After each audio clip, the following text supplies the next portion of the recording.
एक साधना नाम का कसाई था जो पिछले जन्म में परमात्मा का बहुत बड़ा भक्त था। परमात्मा की कमाई पूरी न होने के कारण उसे फिर से मनुष्य के शरीर में एक कसाई के घर जन्म लिया और कसाई का काम करने लगा। दिन भर मांस काटकर बेचता। एक दिन परमेश्वर कबीर एक मुसलमान फकीर का भेष बनाकर साधना कसाई के पास आए। जीव मारने से होने वाले पापों की जानकारी करवाई। परमेश्वर का सारा ज्ञान समझकर साधना कसाई ने दीक्षा लेने की इच्छा प्रकट की।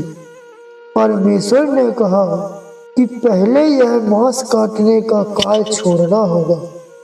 आपके शहर में 100 कसाई हैं, अन्य हजारों व्यक्ति भी तो हैं जो निर्वाह करते हैं। आप भी कोई अन्य कार्य कर लो।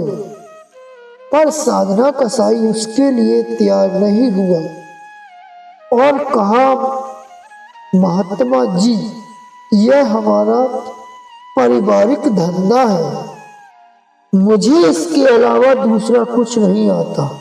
परमात्मा जी बोले, तो आप हिंसा कम कर दो और निर्धारित कर लो कि एक दिन में इतने पशुओं से ज्यादा नहीं काटूंगा।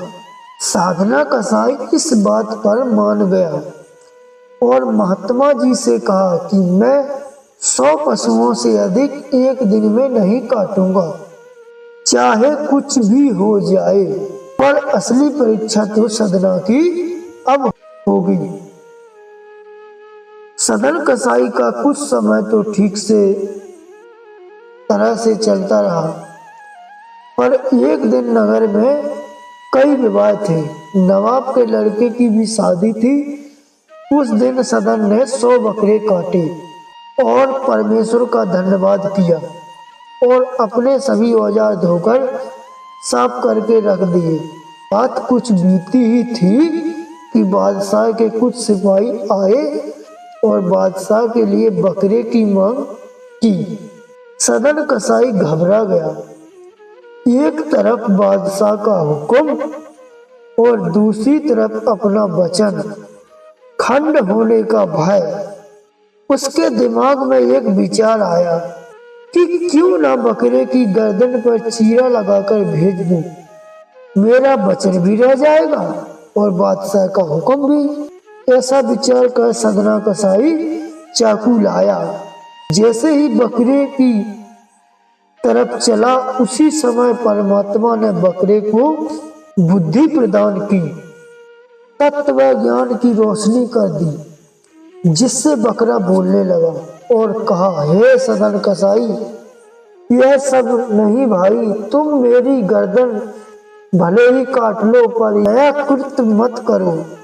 इसी जन्म में सिर मैंने तेरा काटा था, सिर तुम मेरा काट लो, पर यह नई दुश्मनी शुरू मत करो भाई।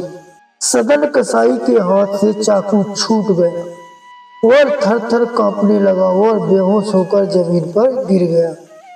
जैसे ही सदन कसाई को होश आया, वह सब कुछ छोड़ छाड़ कर कबीर साहिब जी की खोज में धर्म नगरी जगन्नाथपुरी की तरफ चल पड़े। मार्ग में संध्या समय सदन जी एक गांव में गृहस्थ के घर ठहरे। उस घर में स्त्री पुरुष 2 ही व्यक्ति थे। स्त्री का आचरण ठीक नहीं था। वह अपने घर ठहरे हुए इस स्वस्थ, सुंदर और सबल पुरुष पर मोहित हो गई। आधी रात के समय सदन के पास आकर वह अनेक प्रकार की अपशिष्ट चेतना करने लगे। यह देखकर वे हाथ जोड़कर बोले, तुम तो मेरी माता हो, बच्चे की परीक्षा मत लो मां, मुझे तुम आशीर्वाद दो। उस स्त्री ने समझा कि मेरे पति के भय से ही यह मेरी बात नहीं मान रहा है। वह गई और तलवार लेकर अपने सोते हुए पति का सिर काट दिया और कहने लगी, प्यारे अब डरो मत, मैंने अपने पति का सर काट डाला है। अब तुम मुझे स्वीकार करो। सदन भय से कांप उठे और कहा, पापी औरत, ये तूने क्या कर डाला। स्त्री ने जब सारी कोशिश करके देख ली और पता चला कि यह तो नहीं मानेगा, द्वार पर आकर छाती पीट पीट कर रोने लगी।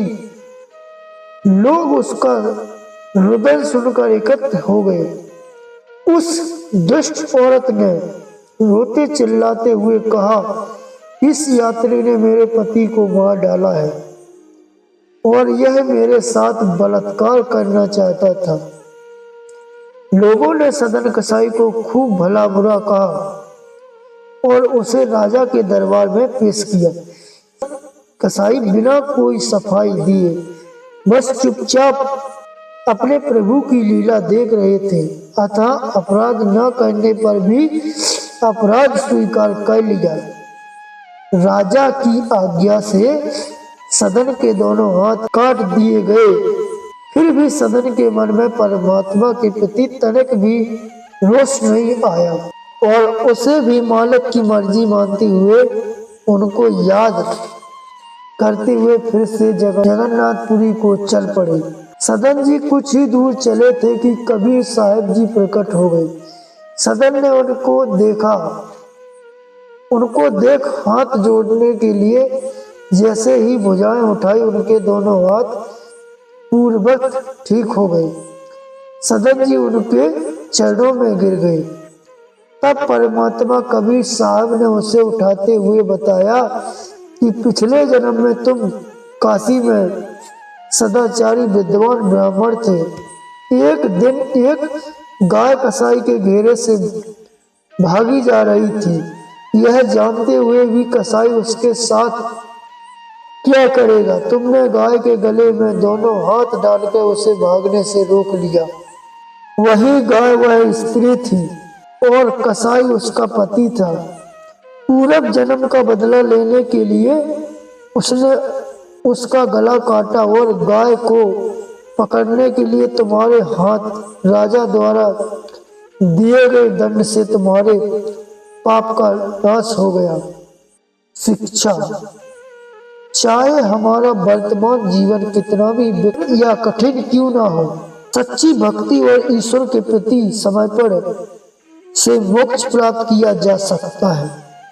सदन कसाई को अपने पिछले जन्म की भक्ति और आशीर्वाद का लाभ मिला, लेकिन उनके मांस के व्यापार के कारण उन्हें ईश्वर तक पहुंचने में कठिनाई का सामना करना पड़ा।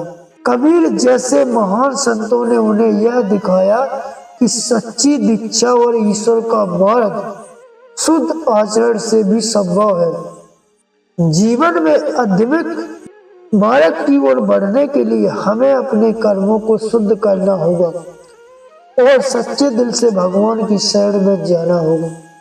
तो उम्मीद है दोस्तों आज का वीडियो आपको जरूर पसंद आया होगा। वीडियो को प्लीज एक लाइक कर दीजिए और चैनल को सब्सक्राइब जरूर कर दीजिए। फिर मिलते हैं अगली वीडियो में, तब तक के लिए धन्यवाद।